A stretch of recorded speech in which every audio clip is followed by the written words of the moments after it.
প্রতি বছরের মতো এবছরও অক্ষয় তৃতীয়ার পর 22শে এপ্রিল 2026 থেকে খুলে গেল কেদারনাথ ধাম।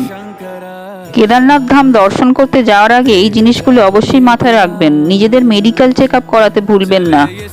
বিশেষ করে হাই অল্টিটিউড এরিয়াতে অক্সিজেন স্যাচুরেশন, লাংস, হার্ট কীরকম কাজ করে এইসবের মেডিকেল চেক আপ অত্যন্ত জরুরি। সঙ্গে ওষুধ নিয়ে যেতে অবশ্যই ভুলবেন না।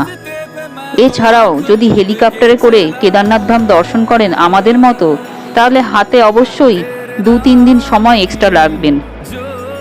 কারণ কেদারনাথের আবহাওয়া খুবই ভোলাটাইল। মাঝে মাঝেই আবহাওয়া খারাপের জন্য হেলিকপ্টার সার্ভিস ক্যান্সেল হয়ে যায়। সেক্ষেত্রে হাতে সময় না থাকলে বিপদে পড়বেন।